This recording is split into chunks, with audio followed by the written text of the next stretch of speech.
ശ്രീകൃഷ്ണ ഗോവിന്ദ ഹരേ മുരാരേ, ഹേ നാഥ നാരായണ വാസുദേവ. ശ്രീകൃഷ്ണ ഗോവിന്ദ ഹരേ മുരാരേ, ഹേ നാഥ നാരായണ വാസുദേവ. നാരായണ നാരായണ നാരായണ നാരായണ നാരായണ നാരായണ നാരായണ നാരായണ. ശ്രീഹരയേ നമഃ. കഴിഞ്ഞ വീഡിയോയിൽ നമ്മൾ ചെയ്തത് അശ്വത്ഥാമാവിനെ കയറുകൊണ്ട് കെട്ടി വലിച്ചുകൊണ്ട് തൻ്റെ സ്കന്ധാവാരത്തിലേക്ക് ശിബിരത്തിലേക്ക് നയിച്ചുകൊണ്ടിരിക്കുന്ന അർജുനനോട് നല്ല ക്രോധത്തോടുകൂടി ശ്രീകൃഷ്ണ ഭഗവാൻ പറഞ്ഞു എന്ന് പറഞ്ഞു. പ്രകോപിതനായിട്ട്, പ്രകർഷേണ കോപിതനായിട്ട്. ഭഗവാന്റെ കോപം വാസ്തവത്തിൽ ഉള്ളതല്ല, അദ്ദേഹത്തിൻ്റെ ഒരു നടനം മാത്രമാണ്, ഒരു ഭാവപ്രകടനമാണ്. ഭഗവാന്റെ സ്വഭാവം അങ്ങനെയാണ് എന്ന് നമുക്ക് പല സന്ദർഭങ്ങളിലായിട്ട് മനസ്സിലാക്കാൻ സാധിക്കും. ഭഗവാന് പാണ്ഡവരോടും ചില സന്ദർഭങ്ങളിൽ ക്രോധം വന്നതായിട്ട് മഹാഭാരതത്തിലും കാണാൻ സാധിക്കും. ഏറ്റവും യുദ്ധത്തിൻ്റെ അവസാനം ദുര്യോധനനെ ഹൃദത്തിൽ തടാകത്തിൽ വെള്ളത്തിൽ മുങ്ങി നിൽക്കുന്ന ദുര്യോധനനെ വളരെയധികം യുദ്ധത്തിന് വേണ്ടി പ്രേരിപ്പിച്ചു അദ്ദേഹത്തെ വിളിച്ചു കൊണ്ടുവരികയാണ്. ദുര്യോധനൻ പറഞ്ഞു, എനിക്ക് നിങ്ങൾ കവചവും കിരീടവും അങ്കുലീത്രാണങ്ങളും ഗദയും ഒക്കെ തന്നാൽ ഞാൻ യുദ്ധം ചെയ്യാം, ഇല്ലെങ്കിൽ ഞാൻ യുദ്ധം ചെയ്യില്ല എന്ന് പറഞ്ഞു. അങ്ങനെ ദുര്യോധനന് എല്ലാ ആയുധങ്ങളും കവചങ്ങളും കൊടുത്തിട്ടാണ് അവനെക്കൊണ്ട് യുദ്ധം ചെയ്യിച്ചത്. കാരണം അവനെ യുദ്ധം ചെയ്ത് കൊന്നിട്ട് വേണം രാജ്യം സ്വന്തമാക്കാൻ വേണ്ടിയിട്ട്. അതാണ് ക്ഷത്രിയധർമ്മം.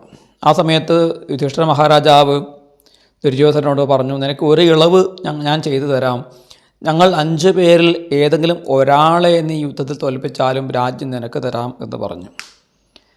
ആ സമയത്ത് ശ്രീകൃഷ്ണ ഭഗവാൻ പ്രകുപിതനായി, നന്നായി ദേഷ്യം വന്നു യുധിഷ്ഠിര മഹാരാജാവിനോട്. രാജാവേ, അങ്ങ് പഴയ ദ്യൂതക്രീഡ, ചൂതുകളി വീണ്ടും തുടങ്ങുകയാണോ? ചൂതുകളിൽ അങ്ങക്ക് ഒരു വലിയ കയ്യബദ്ധം പറ്റി, അവരുടെ ചതിയിൽപ്പെട്ടു. ഇപ്പോഴും അങ്ങ് ഏറ്റവും അവസാനത്തെ ആ നാഴികയിൽ വന്ന് കുടം കൊണ്ട് ഉടക്കുന്നത് പോലെ 18 ദിവസം ഘോരയുദ്ധം ചെയ്ത് അനേക ബന്ധുക്കളെ നഷ്ടപ്പെടുത്തി ഇപ്പോൾ വീണ്ടും ദുര്യോധനന് രാജ്യം സമർപ്പിക്കുകയാണോ ചെയ്യുന്നത്?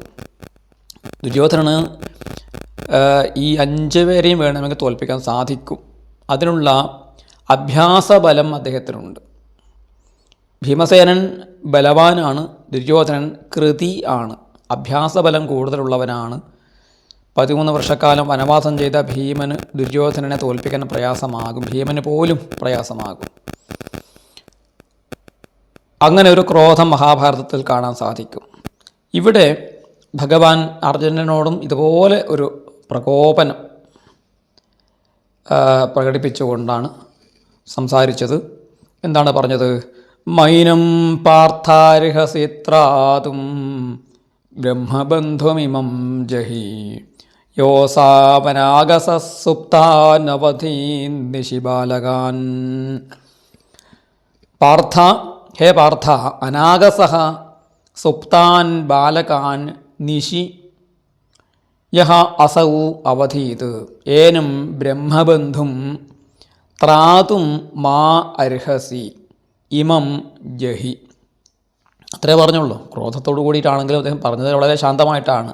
ഹേ പാർത്ഥ, അല്ലയോ കുന്തിപുത്ര, കുന്തിയുടെ മകനായതുകൊണ്ട് നീ എനിക്കും വേണ്ടപ്പെട്ടവനാണ്. അതുകൊണ്ട് ഞാൻ നിന്നോട് പറയുന്നു, അനാഗസഹ സുപ്താൻ ബാലകാൻ, അനാഗസഹ കുറ്റം ചെയ്യാത്ത, പാപം ചെയ്യാത്തവരായ ഉറങ്ങുന്നവരുമായ ബാലകന്മാരെ, കുട്ടികളെ, നിശി യഹ അസൗ അവധീത്, നിശി രാത്രിയിൽ യാതൊരുവൻ, യഹ അസൗ യാതൊരുവൻ, അവധീത് വധിച്ചുവോ, ഏനം ബ്രഹ്മബന്ധും ത്രാതും മാ അർഹസി, ഈ ബ്രഹ്മബന്ധുവിനെ, അധപ്പതിച്ച ബ്രാഹ്മണനെ ത്രാതും രക്ഷിക്കാനായിട്ട് മാ അർഹസി, നീ യോഗ്യനല്ല, നീ അർഹിക്കുന്നില്ല. ഈ അർഹസി എന്ന പദത്തിൻ്റെ അർത്ഥം ആവശ്യമില്ല, വേണ്ടതില്ല, അത്യാവശ്യമല്ല എന്നാണ്. അല്ലാതെ അർഹിക്കുന്നില്ല അല്ലെങ്കിൽ യോഗ്യനല്ല യോഗ്യതയില്ല എന്ന അർത്ഥം നമ്മൾ സാധാരണ എടുക്കേണ്ടതില്ല. ആവശ്യമില്ല എന്ന് മാത്രമേ അതിന് അർത്ഥമുള്ളൂ. നത്തം ശോചിതും അർഹസി എന്ന് ഗീതയിൽ ഭഗവാൻ പറഞ്ഞതിന് നീ കരയാൻ നിനക്ക് അർഹതയില്ല എന്നല്ല, നീ കരയേണ്ടതില്ല, കരയേണ്ട ആവശ്യമില്ല. ന സ്ത്രീ സ്വാതന്ത്ര്യം അർഹതി എന്ന മനുസ്മൃതിയിലെ വാക്യത്തിനും സ്ത്രീകൾക്ക് സ്വാതന്ത്ര്യം ആവശ്യമില്ല. സ്വാതന്ത്ര്യം എന്ന് വെച്ചാൽ സ്വന്തം അധ്വാനം ചെയ്തിട്ട് സ്വന്തമായി പ്രയത്നം ചെയ്ത് ഉപജീവനത്തെ സ്വീകരിക്കേണ്ട ആവശ്യമില്ല എന്നാണ് ആ ശ്ലോകത്തിൻ്റെ അർത്ഥം. അപ്പോൾ ഈ അർഹണം അർഹതി എന്ന ആ പദത്തിൻ്റെ യഥാർത്ഥമായ അർത്ഥം മനസ്സിലാക്കിയാൽ നമുക്ക് പല ശ്ലോകങ്ങളെക്കുറിച്ചും തെറ്റിദ്ധാരണ ഉണ്ടാവുകയില്ല. സാന്ദർഭികമായിട്ട് അതിവിടെ പറഞ്ഞു എന്നേ ഉള്ളൂ. അതുകൊണ്ട് നിനക്ക് ഇവനെ രക്ഷിക്കാൻ അർഹതയില്ല, യോഗ്യതയില്ല എന്ന അർത്ഥമല്ല. നീ ഇവനെ രക്ഷിക്കേണ്ട ആവശ്യമില്ല. ഇവൻ നിരപരാധികളായ ഉറങ്ങുന്ന കുഞ്ഞുങ്ങളെ കൊന്നവനായ ഒരു ബ്രാഹ്മണാധമനാകുന്നു. ഇമം ജഹി, ഇവനെ കൊല്ലു, ഇവനെ കൊന്നാലും. ഇതാണ് ഭഗവാൻ അങ്ങേറ്റം പ്രകോപിതനായിട്ട് പറഞ്ഞത്. അപ്പോൾ ആ പ്രകോപനം അർജുനനോടാണോ അല്ല അശ്വത്ഥാമാവിനോടാണോ എന്ന കാര്യത്തിലും നമുക്ക് സംശയപ്പെടാം. ഏതായാലും ക്രോധത്തോടു കൂടി അങ്ങനെ പറഞ്ഞു. വീണ്ടും ഭഗവാൻ തുടർന്ന് പറയുന്നത് എന്താണെന്ന് നോക്കൂ. മത്തം പ്രമത്തമുന്മത്തം സുപ്തം ബാലം സ്ത്രിയം ജഡം പ്രപന്നം വിരഥം ഭീതം നരിപും ഹന്തി ധർമ്മവിത്. മത്തം പ്രമത്തം ഉന്മത്തം സുപ്തം ബാലം സ്ത്രിയം ജഡം പ്രപന്നം വിരഥം ഭീതം രിപും ധർമ്മവിത്ത് ന ഹന്തി. മത്തം, മത്തനായവനെ, മത്തൻ എന്ന് വെച്ചാൽ മദ്യപാനേന എന്ന് ശ്രീധരാചാര്യർ തന്നെ പറഞ്ഞിട്ടുണ്ട്. മദ്യം കഴിച്ചിട്ട് അല്പം ബോധം പോയ ആളിനെ, അങ്ങനെയുള്ള രിപുവിനെ, ശത്രുവിനെ ആരും കൊല്ലാറില്ല എന്നാണ് പറഞ്ഞു വരുന്നത്. പ്രമത്തം, പ്രമാദം ചെയ്തവനെ, അനവധാനതയോടുകൂടി ഇരിക്കുന്നവൻ, അശ്രദ്ധയായിട്ട് എന്നെ ആരും ഒന്നും ചെയ്യില്ല എന്ന വിചാരത്തിൽ ഇങ്ങനെ ഇരിക്കുന്ന സമയത്ത് യുദ്ധത്തിലായാൽ പോലും ശത്രുവിനെ കൊല്ലാൻ പാടില്ല. ഉന്മത്തം, ഉന്മാദം പിടിപെട്ടവൻ, അത് ഗ്രഹവാതാദിന എന്ന് ശ്രീധരാചാര്യർ പറയുന്നു. ഗ്രഹം, അതായത് ഗ്രഹങ്ങൾ ബാധിച്ചും വാതോപദ്രവങ്ങളെ കൊണ്ടുണ്ടാകുന്ന ഒരുതരം ഭ്രാന്താണ് ഉന്മാദം എന്ന് പറയുന്നത്. അങ്ങനെ ഉന്മാദം വന്നവനെയും ആരും കൊല്ലാറില്ല. സുപ്തം, ഉറങ്ങുന്നവനെ, ബാലം, ചപലനായവനെ അല്ലെങ്കിൽ കുട്ടിയെ, സ്ത്രീയെ, ജഡം, ഉത്സാഹം ചെയ്യാത്തവനെ, അനുദ്യമിനം എന്നാണ്, ഉദ്യമം ചെയ്യാത്തവനെയും, ജഡം, പ്രപന്നം, ശരണം പ്രാപിച്ചവനെയും, വിരഥം, ഭഗ്നരഥം, രഥം തകർന്നവനെയും, ഭീതം, ഭയപ്പെടുന്നവനെയും, രിപും, അങ്ങനെയുള്ള ശത്രുവിനെ ധർമ്മവിത് നഹന്തി, ധർമ്മം അറിയുന്നവർ കൊല്ലാറില്ല എന്ന് വെച്ചാൽ ഇവിടെ ഉദ്ദേശിക്കുന്ന ആരെയാണ്? അശ്വത്ഥമാവ് കൊന്നിരിക്കുന്നത് സുപ്തം, ബാലം, ജഡം എന്നൊക്കെ നമുക്ക് പറയാം. ഉറങ്ങിക്കിടക്കുമ്പോൾ അവരൊന്നും ചെയ്യാൻ ശക്തരല്ല, അവരൊന്നും അറിയുകയുമില്ല, അവർ പ്രമത്തരുമാണ്, അനവധാനതയോടുകൂടി ഇരിക്കുന്നവരാണ്, ഉറങ്ങുന്നവരാണ്, നിരപരാധികളാണ്, ആരെയും ഉപദ്രവിക്കാത്തവരാണ്. അങ്ങനെ ഉറങ്ങിക്കിടക്കുന്നവരും പ്രത്യേകിച്ച് ബാലം, കുട്ടികളെയുമാണ് ഇദ്ദേഹം വധിച്ചിരിക്കുന്നത്. സാധാരണ ഒരു യുദ്ധവീരൻ അങ്ങനെ ചെയ്യാറില്ല, പക്ഷേ ഇവൻ അത് ചെയ്തു. ഇതാണ് അശ്വത്ഥമാവിൻ്റെ ഒരു തരത്തിലും മാപ്പർഹിക്കാത്തതായ കുറ്റം. ഇനി അടുത്ത ശ്ലോകത്തിൽ 37ാമത്തെ ശ്ലോകത്തിൽ എന്താണ് പറയുന്നത്? സ്വപ്രാണാന്യ പരപ്രാണൈ പ്രപുഷ്ണാത്യഘൃണ ഖല തദ്വധസ്തസ്യ ഹി ശ്രേയോ യദ്ദോഷാദ്യാത്യധ പുമാൻ. അഘൃണഃ ഖലഃ പരപ്രാണൈഃ സ്വപ്രാണാൻ പ്രപുഷ്ണാതി. അഘൃണഃ ഖലഃ യഃ പരപ്രാണൈഃ സ്വപ്രാണാൻ പ്രപുഷ്ണാതി തദ്വധഃ തസ്യ ഹി ശ്രേയഃ യദ്ദോഷാത് പുമാൻ അധഃ യാതി. ഇവിടെ അശ്വത്ഥമാവിൻ്റെ അതിലും ഘോരമായിട്ട് മറ്റൊരു അപരാധം എന്താണ്? ഇത് പറയുന്നു. അഘൃണഃ, കൃപയില്ലാത്തവനായിട്ട്, ഖലഃ, ദുഷ്ടനുമായിട്ട്, യഹ, യാതൊരുത്തൻ, പരപ്രാണഹി സ്വപ്രാണൻ പ്രപുഷ്ണാതി. അന്യരുടെ പ്രാണങ്ങളെ കൊണ്ട് സ്വന്തം പ്രാണങ്ങളെ പോഷിപ്പിക്കുന്നു. എന്ന് വെച്ചാൽ ഈ ബ്രഹ്മശിരോസ്ത്രം എന്ന് പറയുന്ന അസ്ത്രം പ്രയോഗിച്ചാൽ എല്ലാ ജീവജാലങ്ങളും അതുകൊണ്ട് ഒടുങ്ങിപ്പോകും. പക്ഷേ തൻ്റെ പ്രാണൻ രക്ഷിക്കാൻ സാധിക്കും. അപ്പോൾ തൻ്റെ പ്രാണനെ രക്ഷിക്കാൻ വേണ്ടിയിട്ട് സകല ജീവജാലങ്ങളുടെയും, മനുഷ്യരടക്കമുള്ള സകല ജീവജാലങ്ങളുടെയും പ്രാണനെ അപഹരിക്കാൻ തയ്യാറായിട്ടുള്ളവൻ അങ്ങനെയുള്ള മഹാപാപിയാണ്. തദ്വധ, അവൻ്റെ വധം, അവനെ കൊല്ലുന്നത് തസ്യ ഹി ശ്രേയ, അവന് തന്നെ ശ്രേയസ്സാകുന്നു. അങ്ങനെയുള്ള മഹാപാപികളെ രാജാവ് ദണ്ഡിനായിട്ട് പ്രഖ്യാപിക്കണം. അവന് ദണ്ഡം കൊടുക്കണം, ശിക്ഷ കൊടുക്കണം. എന്താണ് അതുകൊണ്ടുള്ള പ്രയോജനം? സ്മൃതികളിൽ പറയുന്നുണ്ട്, രാജഭിർ ധൃതദണ്ഡാസ്തു കൃത്വാ പാപാനി മാനവാഹ വിധൂതകൽമഷാഹ യാന്തി സ്വർഗം സുഹൃതിനോ യഥാ എന്ന്. അതായത് രാജാവിനാൽ ധൃതദണ്ഡാസ്തു, രാജാവ് ദണ്ഡം ഏൽപ്പിച്ച, കടുത്ത ശിക്ഷ കഴിഞ്ഞാൽ ഒരു വലിയ പാപം ചെയ്തിരിക്കുന്ന മനുഷ്യർ എന്ത് സംഭവിക്കും?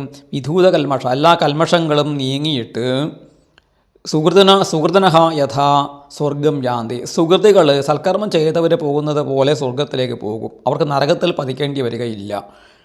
അപ്പോൾ ഇഹലോകത്തിൽ നമ്മൾ ചെയ്ത കുറ്റകൃത്യങ്ങൾ, ഘോരമായ കുറ്റകൃത്യങ്ങൾ പോലും രാജാവിൻ്റെ ദണ്ഡം കൊണ്ട്, ശിക്ഷ കൊണ്ട് പാപം ഇല്ലാതാക്കാൻ സാധിക്കും. അത് പാപനിഷ്കൃതിക്കുള്ള ഒരു ഉപായമാണ് എന്ന് സ്മൃതികൾ പറഞ്ഞിട്ടുണ്ട്.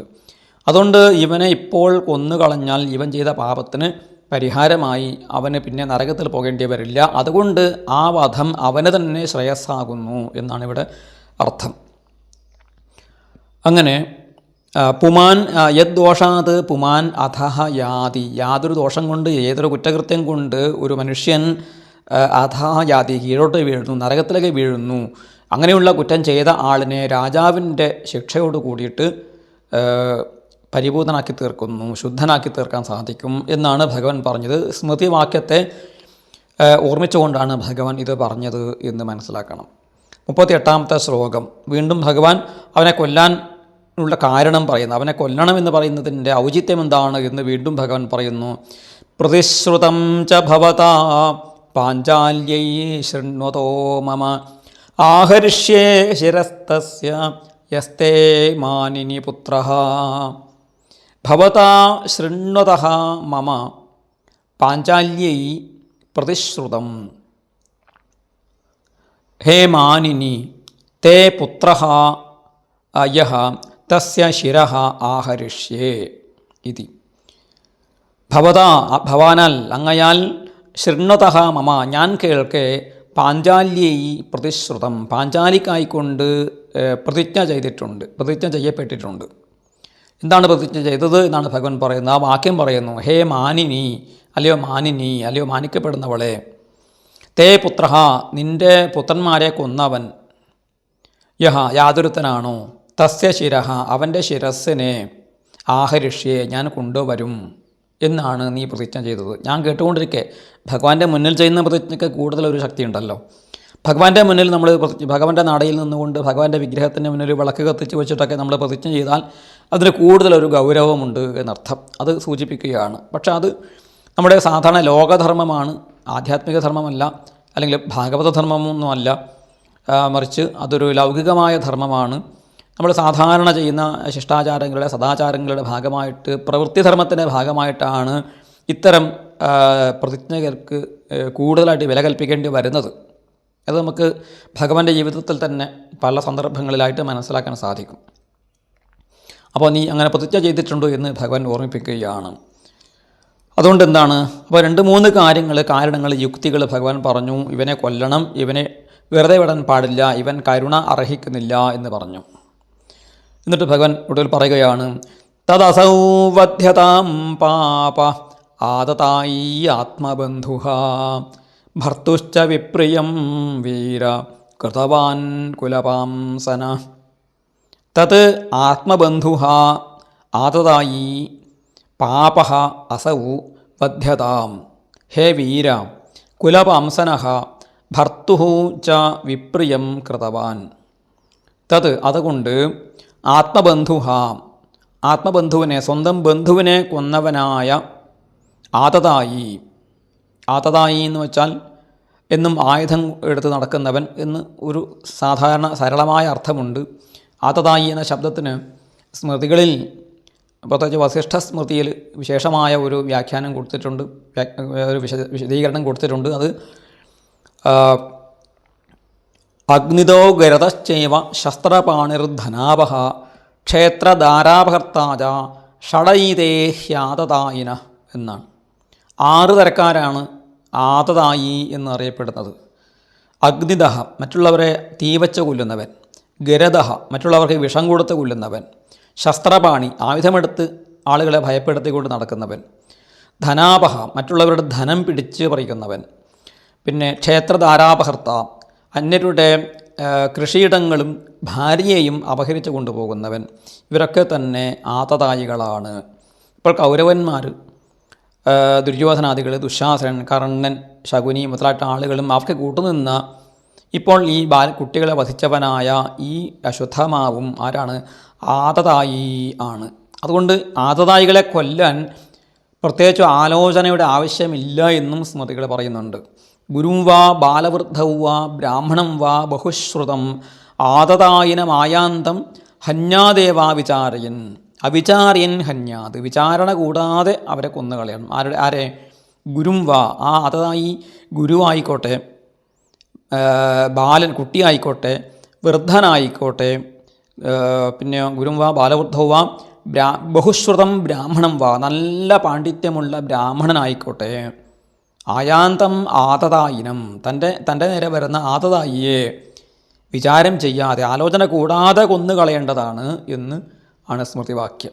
അതെല്ലാ കാലത്തും നമ്മൾ ചെയ്യേണ്ട കാര്യമാണ്, അനുഷ്ഠിക്കേണ്ട കാര്യമാണ്. ഭീകരവാദികളെ കൃപ ചെയ്തിട്ട് അല്ലെങ്കിൽ മനുഷ്യാവകാശം എന്ന് പറഞ്ഞുകൊണ്ട് ഈ ഭീകരവാദികളെയൊന്നും ജയിലിൽ നിന്ന് തുറന്നുവിടാൻ പാടില്ല, കൊല്ലാതിരിക്കരുത്, അവരെ കോടതിയിൽ ഹാജരാക്കേണ്ട കാര്യമില്ല, അവരെ കണ്ട ഉടനെ വെടിവെച്ച് കൊല്ലുക എന്നുള്ളതാണ് ഭാരതീയർ മുമ്പ് നടപ്പിലാക്കിയിരുന്ന സ്മൃതി ശാസനം. അതാണ് ഭഗവാൻ ഇവിടെ സൂചിപ്പിക്കുന്നത്. ആതതായി എന്നുള്ള പദം കൊണ്ട് അശ്വത്ഥമാവ് കൊല്ലപ്പെടേണ്ടവനാണ്, അവനെ കൊല്ലാൻ സംശയിക്കേണ്ടതില്ല എന്നാണ് സൂചിപ്പിക്കുന്നത്. പിന്നെ അവൻ്റെ മറ്റൊരു കുറ്റം എന്താണ്? ഭർത്തുശ്ച വിപ്രിയം കൃതവാൻ കുലപാംസന, കുലത്തെ ഇല്ലായ്മ ചെയ്തു. കൗരവ കുലത്തെ തന്നെ നശിപ്പിച്ചു. ദുര്യോധനന് പ്രിയം ചെയ്യാൻ വേണ്ടി ചെയ്തതാണെങ്കിലും കൗരവന്മാരുടെ കുലത്തിൽ ദുര്യോധനൻ്റെ മക്കളൊന്നും ബാക്കിയില്ല, ദുശാസനയുടെ മക്കൾ ബാക്കിയില്ല, ആരുടെയും മക്കൾ ബാക്കിയില്ല, പാണ്ഡവന്മാരുടെ മക്കളെ ബാക്കിയുണ്ടായിരുന്നുള്ളൂ. അഭിമന്യുവിനെ നേരത്തെ തന്നെ വധിച്ചു. ഇപ്പോൾ ഇതാ പഞ്ചപാണ്ഡവന്മാരുടെ 5 മക്കളെയും കൊന്നിരിക്കുന്നു. അതോടുകൂടി കൗരവ കുലം അവിടെ ശൂന്യമാവുകയാണ്. അപ്പോൾ ആ കുലത്തെ മുടിക്കുക എന്ന് പറയുന്നത് ഭർത്തുശ്ച വിപ്രിയം, തൻ്റെ ഭർത്താവ് എന്ന് വെച്ചാൽ ഭരിക്കുന്നവൻ, രാജാവ്, തൻ്റെ യജമാനനായ ദുര്യോധനനും ധൃതരാഷ്ട്രക്കും അത് അപ്രിയമാണ്. അവരുടെ കുലവും മുടിഞ്ഞു പോവുകയാണ്. അങ്ങനെ സ്വന്തം യജമാനന് വിപ്രിയം ചെയ്തവനായ, കുലത്തെ മുടിക്കുന്നവനായ അവനെ, അല്ലയോ വീര, അല്ലയോ അർജുന, അവൻ പാപിയാണ്, ആതതായിയാണ്, നിൻ്റെ സ്വന്തം ബന്ധുക്കളെ കൊന്നവനാണ്.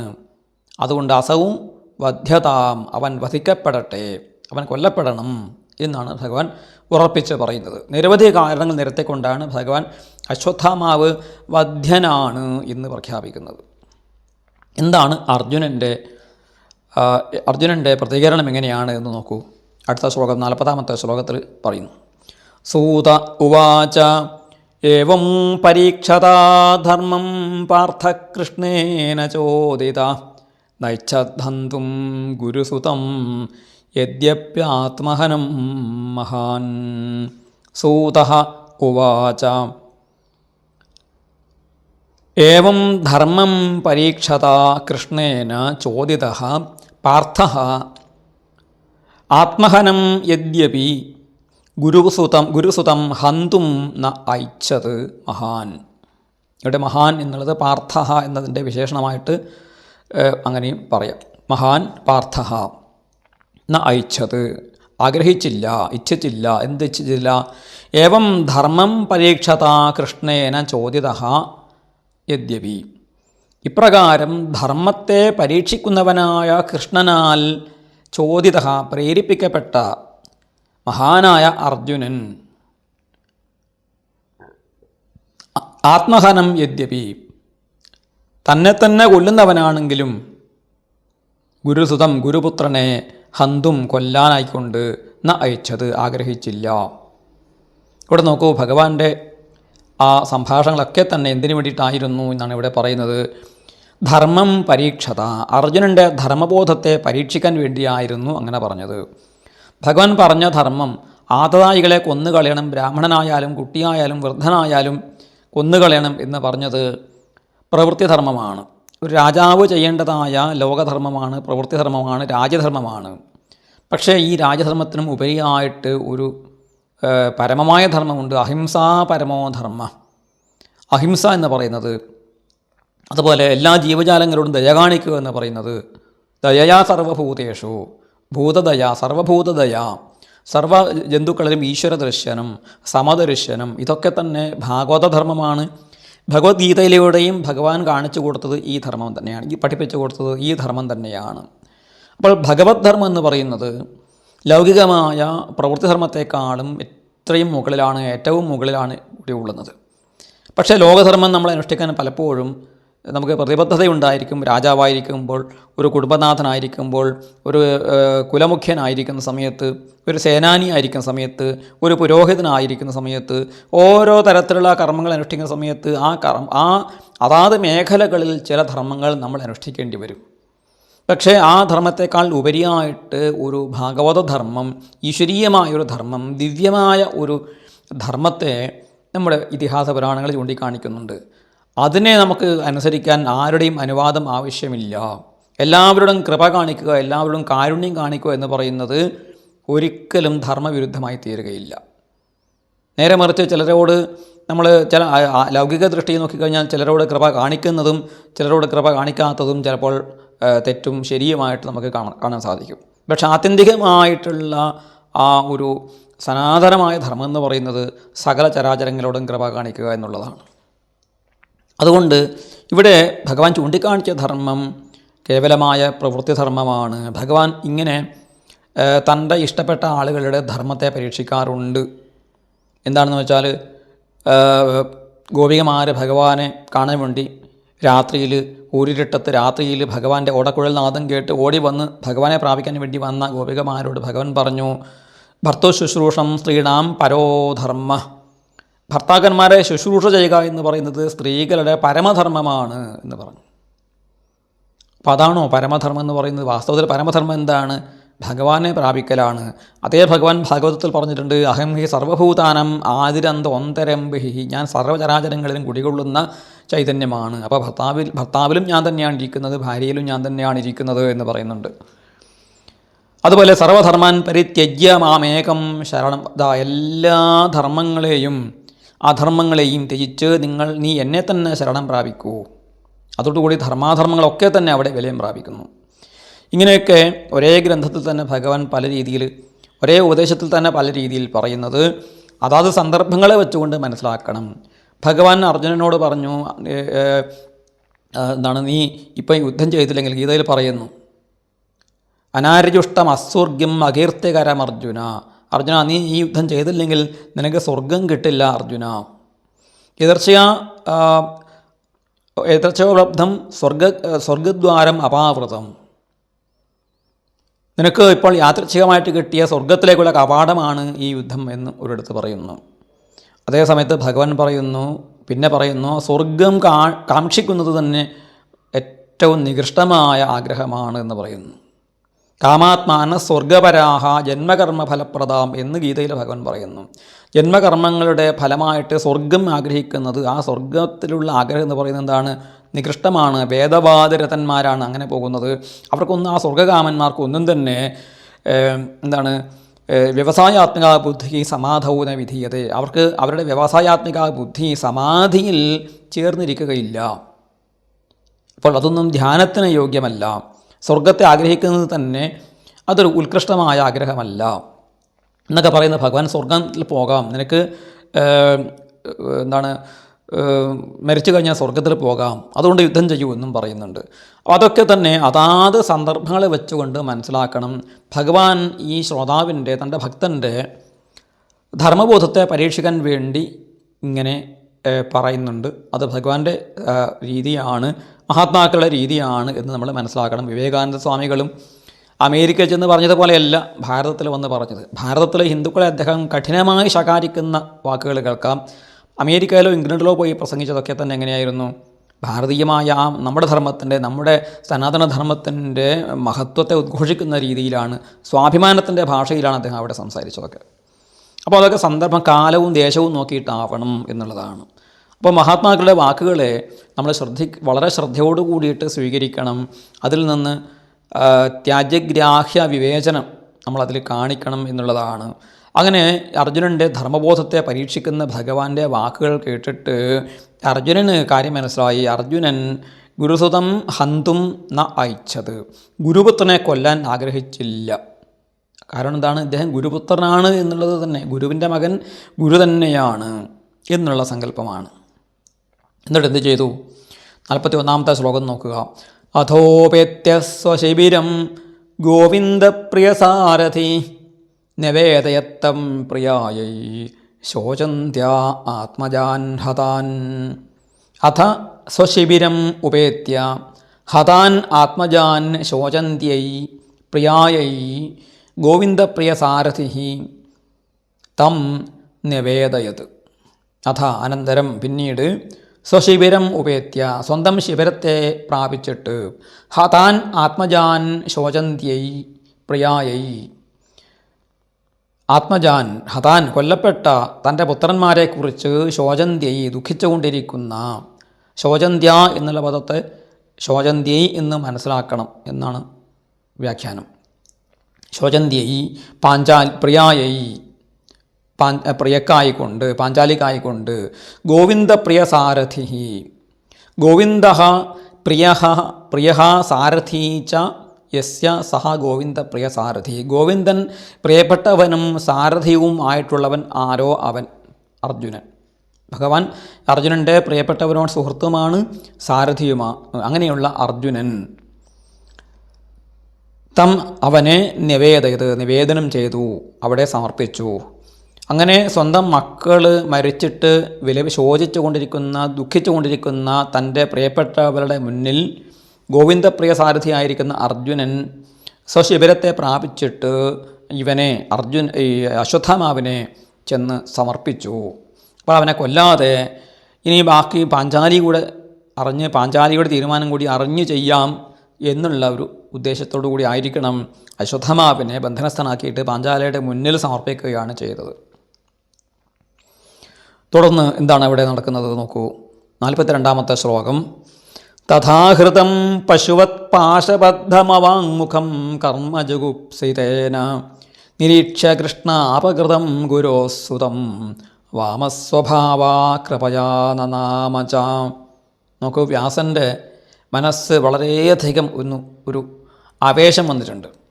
ഞാൻ മുമ്പും പറഞ്ഞു, എപ്പോഴെപ്പോഴാണോ വ്യാസൻ്റെ മനസ്സ് ആഹ്ലാദഭരിതമാകുന്നത്, ആവേശഭരിതമാകുന്നത്, അദ്ദേഹത്തിനുള്ളിൽ ഉത്സാഹം വരുന്നത്, അദ്ദേഹം വളരെ ഒരു ഉയർന്ന ചിന്തയെ പ്രകടിപ്പിക്കുന്നത്, അവിടെയൊക്കെ അദ്ദേഹം ഈ അനുഷ്ഠുപ വൃത്തത്തെ മാറ്റിയിട്ട് പുതിയൊരു വൃത്തത്തെ അദ്ദേഹം അവിടെ സ്വീകരിക്കും. അപ്പോൾ ഇവിടെ ഉപേന്ദ്രവജ്ര എന്ന വൃത്തത്തിലാണ് പറയുന്നത്. തഥാഹൃതം പശുവത് പാശബദ്ധം അവാങ്മുഖം കർമ്മജുഗുപ്സിതേന എന്ന് പറയുന്നു. ആ വൃത്തം മാറ്റിയിട്ട് ഒരു ശ്ലോകം അവിടെ. എന്താണ് അതിൻ്റെ അർത്ഥം? പശുവത് പാശബദ്ധം തഥാഹൃതം കർമ്മജുഗുപ്സിതേന അവാങ്മുഖം അപകൃതം ഗുരോഹോ സുതം നിരീക്ഷ്യ വാമസ്വഭാവ കൃഷ്ണ കൃപയാ നനാമച. അതിൻ്റെ അവസാനമാണ് ആ ശ്ലോകത്തിൻ്റെ മഹാത്മ്യം, പാഞ്ചാലിയുടെ മഹത്വം കാണിക്കുന്ന ശ്ലോകമായതുകൊണ്ടാണ് വ്യാസൻ അവിടെ വൃത്തം മാറ്റി പ്രയോഗിച്ചത്. വ്യാസൻ്റെ മനഃശാസ്ത്രം, വ്യാസഹൃദയം മനസ്സിലാക്കുമ്പോൾ നമുക്കിത് കൃത്യമായിട്ട് അറിയാൻ സാധിക്കും.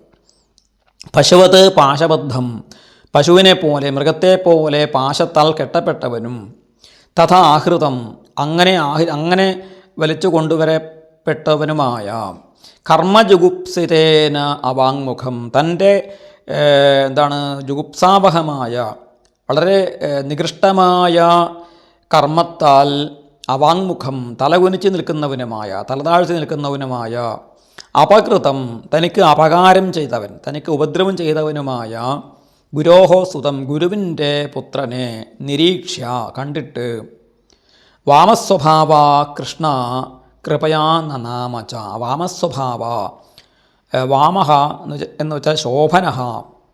ശോഭനഃ യസ്യാഹ സ്വഭാവ സാ വാമസ്വഭാവ.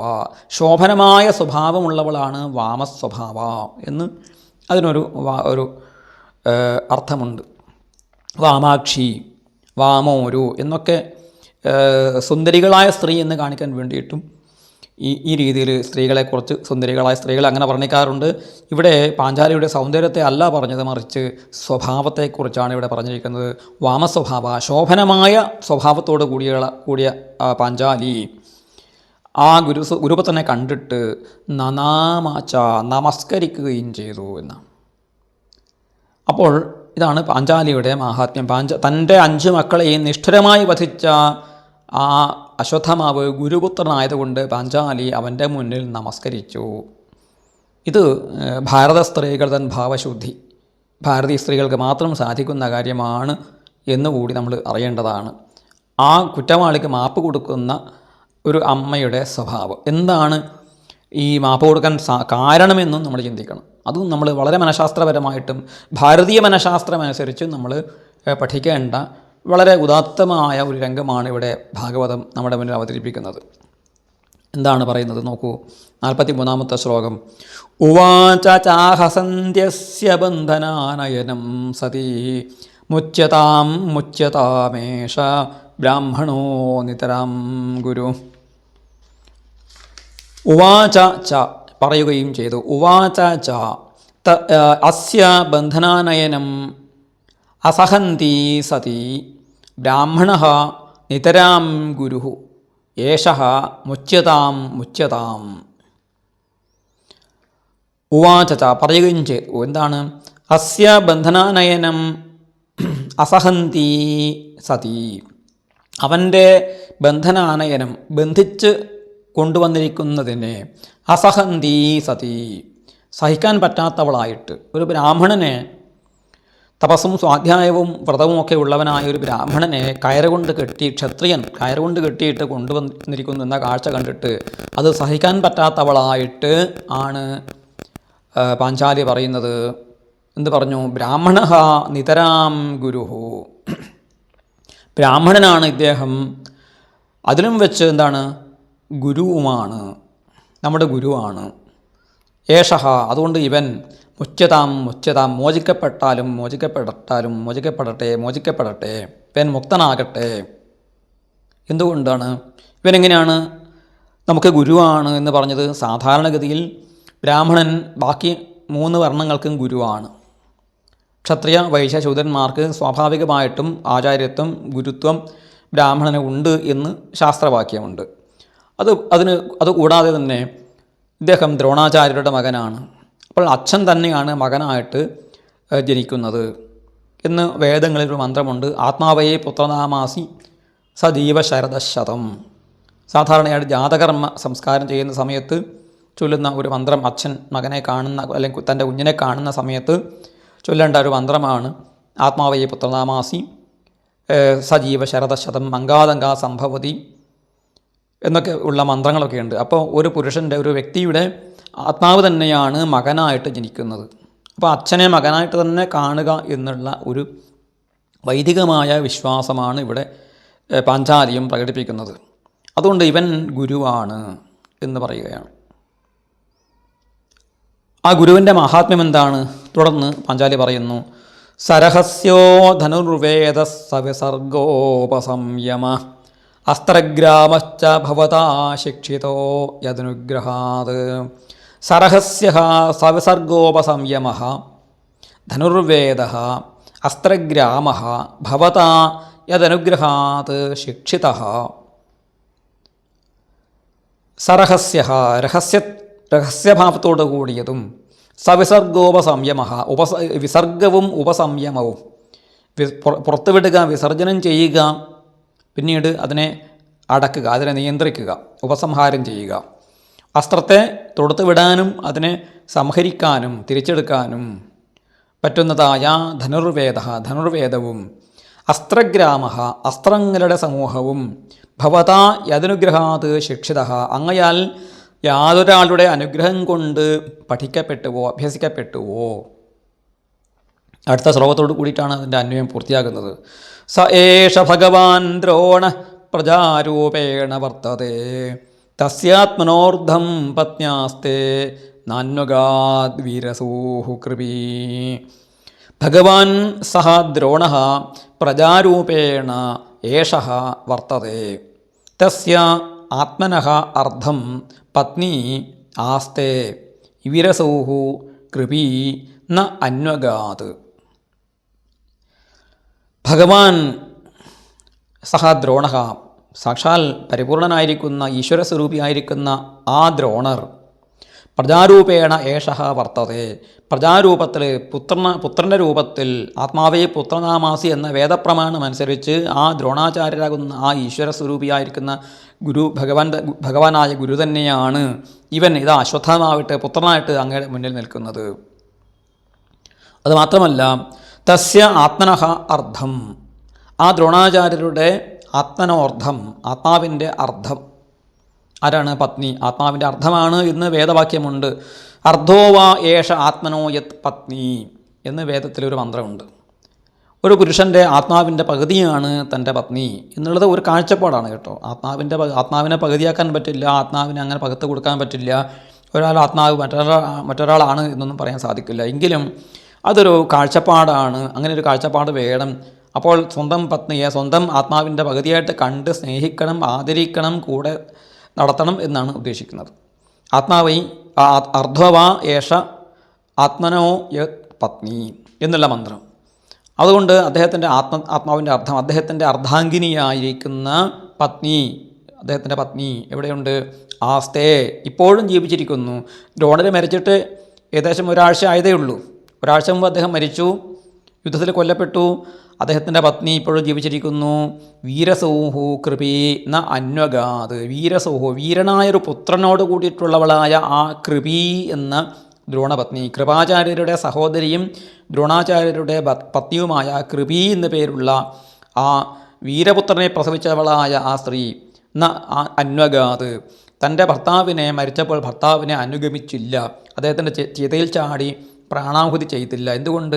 തൻ്റെ പുത്രനെ സംരക്ഷിക്കേണ്ടതുണ്ട്, തൻ്റെ പുത്രന് വേണ്ടുന്ന കാര്യങ്ങൾ ചെയ്തു കൊടുക്കണമല്ലോ എന്ന് കരുതിയിട്ട് മകനെക്കുറിച്ച് ഓർത്തിട്ട് ആ പത്നി ഉടന്തടി ചാടിയില്ല, അഗ്നിയിൽ പ്രവേശിച്ചില്ല. ആ കൃപി അവിടെ ജീവിച്ചിരിക്കുമ്പോൾ ഭർത്താവ് യുദ്ധത്തിൽ കൊല്ലപ്പെട്ട ആ സാധ്വിയായിരിക്കുന്ന പതിവ്രതയായിരിക്കുന്ന ആ സ്ത്രീയുടെ ഏക സന്താനത്തെ കൂടി കൊല്ലുക എന്ന് പറയുന്നത് എത്രമാത്രം ക്രൂരമാണ് എന്നാണ് പാഞ്ചാലി സ്വന്തം മക്കൾ കൊല്ലപ്പെട്ടതിന് ശേഷവും സ്വന്തം മക്കളെ കൊന്ന ആ നിഷ്ഠുരനായ കൊലപാതകയോട് ആണ് പാഞ്ചാലി ഈ ധർമ്മബോധത്തോടു കൂടിയിട്ടും അതോടൊപ്പം ഒരു അമ്മയുടെ മനസ്സ് ഉള്ളിൽ സൂക്ഷിച്ചുകൊണ്ടും പാഞ്ചാലി സംസാരിക്കുന്നത്. എന്നിട്ട് പറയുന്നു, തദ്ധർമ്മജ്ഞ മഹാഭാഗ ഭവദ്ഭിർഗൗരവം കുലം വൃജനം നാർഹതി പ്രാപ്തും പൂജ്യം വന്ദ്യമഭീക്ഷ്ണശ. തത് ഹേ ധർമ്മജ്ഞ, ഹേ മഹാഭാഗ, ഗൗരവം കുലം ഭവദ്ഭിഃ വൃജിനം പ്രാപ്തും ന അർഹതി അഭീക്ഷ്ണശഃ പൂജ്യം വന്ദ്യം ച. അതുകൊണ്ട് ഹേ ധർമ്മജ്ഞ, അല്ലയോ ധർമ്മം അറിയുന്നവനെ, മഹാഭാഗ മഹാനായിരിക്കുന്നവനെ, ഗൗരവം കുലം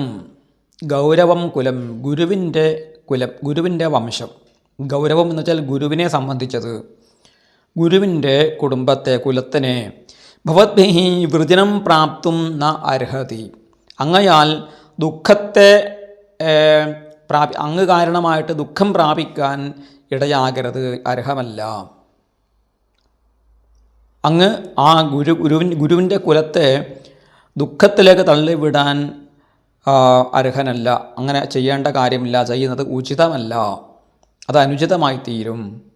അഭീക്ഷ്ണശഃ എല്ലായ്പ്പോഴും പൂജ്യം വന്ദ്യം, എല്ലായ്പ്പോഴും ആ ഗുരുവിനെയും മാത്രമല്ല ഗുരുവിൻ്റെ കുലത്തെയും ഗുരുവിൻ്റെ ഗുരുപത്നിയെയും ഗുരുപുത്രനെയും ആ ഗുരുവിൻ്റെ കുടുംബത്തെയൊക്കെ തന്നെ പൂജ്യം വന്ദ്യം അഭീക്ഷ്ണശഃ, എല്ലായ്പ്പോഴും പൂജിക്കപ്പെടേണ്ടതും വന്ദിക്കപ്പെടേണ്ടതുമാണ് എന്ന് കരുതിക്കൊള്ളണം.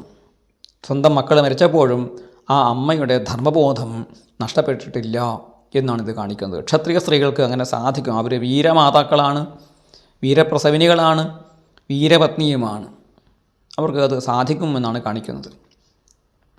തുടർന്ന് പാഞ്ചാലി കൂടുതൽ ഒന്നുകൂടി ശ്രേഷ്ഠമായ ഒരു വാക്യത്തെ അവിടെ പറയുന്നു.